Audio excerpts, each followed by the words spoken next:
Montre-moi une personne qui n'a pas peur, je te montrerai un robot. Une personne qui prétend ne pas ressentir de la peur est une personne qui n'existe pas. Généralement, nous pensons que les personnes qui ont confiance en eux sont des personnes qui n'ont pas peur. Mais nous devons comprendre que la peur est une émotion que nous partageons tous. La preuve, nous tous, nous avons peur. Mais d'abord, pour vaincre nos peurs, nous devons d'abord prendre conscience que c'est possible de vaincre nos peurs. Nous devons comprendre que c'est d'abord possible de passer d'un statut de quelqu'un qui a peur à quelqu'un qui a confiance en soi. Et c'est ce que nous allons voir dans cette vidéo. Dans cette vidéo, nous allons voir 5 étapes pour vaincre toutes vos peurs. Mais d'abord, avant de commencer, bienvenue dans cette vidéo, bienvenue sur la chaîne. Ici, nous parlons de comment devenir une meilleure version de nous-mêmes. Tous les jours, nous apprenons à utiliser nos peurs, à identifier nos rêves pour vivre la vie qui nous inspire vraiment. Alors si ça t'intéresse, n'oublie pas de t'abonner, active la cloche de notification et c'est parti.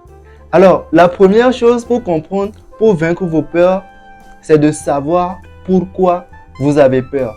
Vous savez, généralement, nous pensons que avoir peur est un problème. Et quand on se met à ressentir l'émotion qui est la peur, on se dit que j'ai un problème. Mais si le problème justement était de ne pas ressentir de la peur. Mais souvent, on souhaite ne pas avoir peur. Mais si on prend l'exemple de deux personnes, une personne qui est passionnée par le football, une autre personne qui est passionnée par le basketball.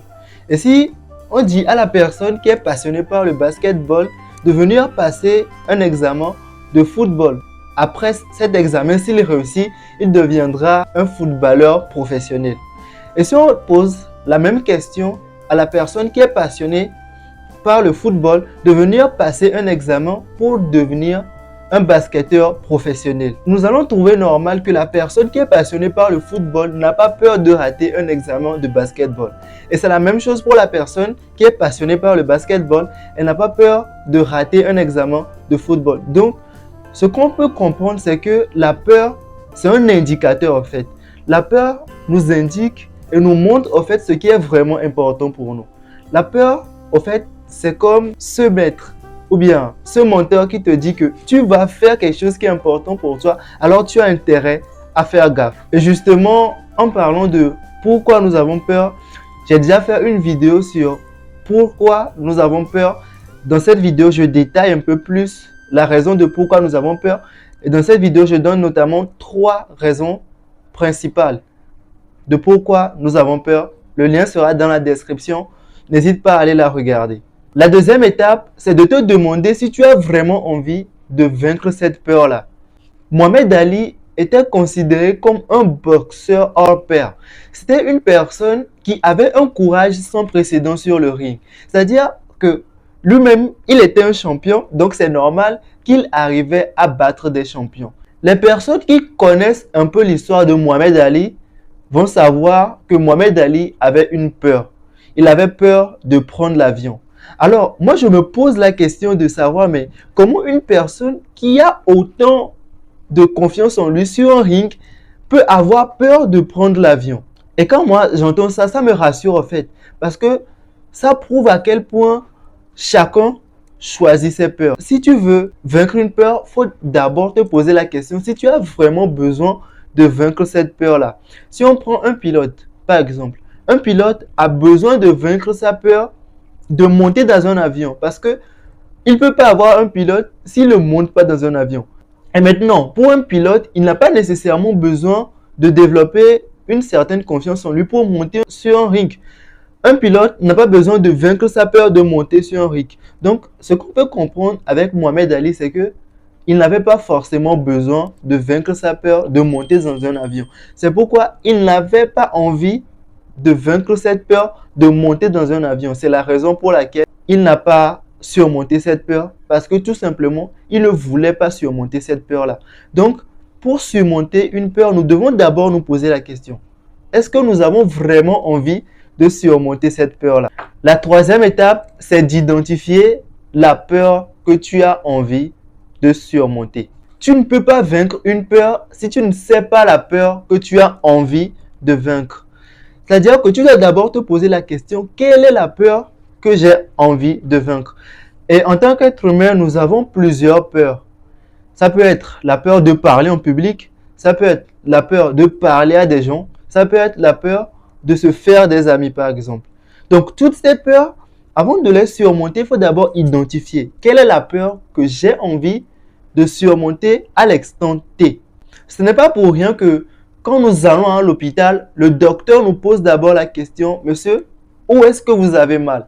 Parce qu'on ne peut pas apporter une solution sans connaître le problème en fait. Pour te guérir, le médecin a d'abord besoin d'identifier ton problème. Parce que les médecins ne sont pas des magiciens en fait. Et c'est la même chose avec nos peurs. Nous devons d'abord identifier quelle est la peur que nous avons envie de surmonter avant de pouvoir la surmonter en bonne et due forme. Et moi, dans cette étape, je te conseillerais de te concentrer sur une seule peur. C'est-à-dire, si tu prends la ferme résolution de surmonter la peur de parler en public, alors concentre-toi d'abord sur cette peur-là. Après avoir surmonté cette peur, tu pourras te concentrer sur une autre peur. Ce qui nous amène à la quatrième étape. Tu dois travailler sur tes peurs. Si on prend l'exemple de la personne qui veut surmonter sa peur de parler en public, alors cette peur est liée justement à la foule. On se dit, mais qu'est-ce que les gens vont penser de moi? Qu'est-ce que les gens vont dire? Est-ce que j'aurai le courage de me souvenir de tout ce que je vais dire? Est-ce que je ne vais pas me planter? Est-ce que mes amis ne vont pas se moquer de moi? Toutes ces choses font au fait que nous ne trouvons pas que la prise de parole en public n'est pas normale en fait. Donc on se dit que les gens vont se moquer de nous. Mais non, pour surmonter tout ça, c'est simple. Il faut tout simplement t'inscrire par exemple à un club d'art oratoire et t'entraîner progressivement pour vaincre cette peur-là. Parce que en réalité, le remède contre la peur, c'est l'action. Et tu dois passer à l'action pour pouvoir vaincre cette peur-là. Tu dois sortir de ta zone de confort. Imaginons que tu as une zone de confort qui est comme ça. Donc, au fur et à mesure que tu vas sortir de cette zone de confort, ta zone de confort va commencer à s'élargir au fur et à mesure. Donc, ce qui était très difficile pour toi avant va être facile maintenant. Ce qui était inconfortable pour toi va devenir confortable. Ce qui te faisait peur, tu vas le faire avec une facilité étonnante. Parce que tu es passé à l'action et tu as vaincu ta peur. Ce que je trouve aussi intéressant en fait, c'est de ne pas voir la confiance en soi comme le contraire de la peur.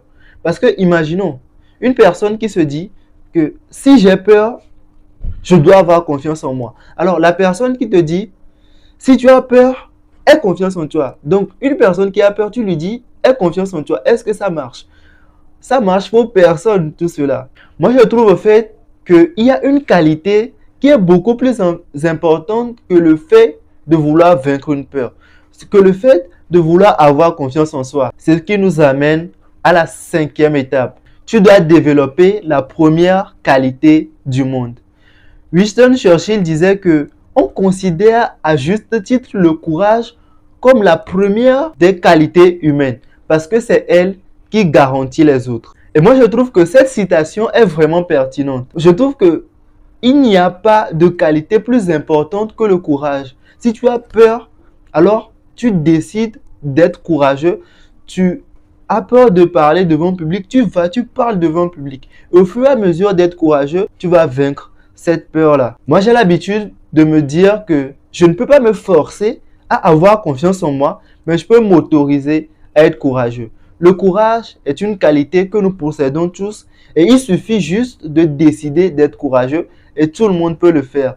Alors, décide d'être courageux pour vaincre une peur spécifique et progressivement, tu vas vaincre toutes tes peurs. Moi-même qui te parle devant une caméra, ce n'est pas que j'ai pas peur. J'essaie en fait de développer cette qualité qui est le courage. Alors, c'est tout pour cette vidéo. Merci d'avoir regardé jusqu'à la fin.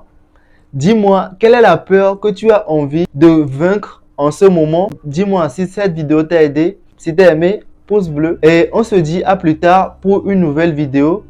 Abonne-toi, active la cloche de notification parce que l'histoire ne fait que commencer.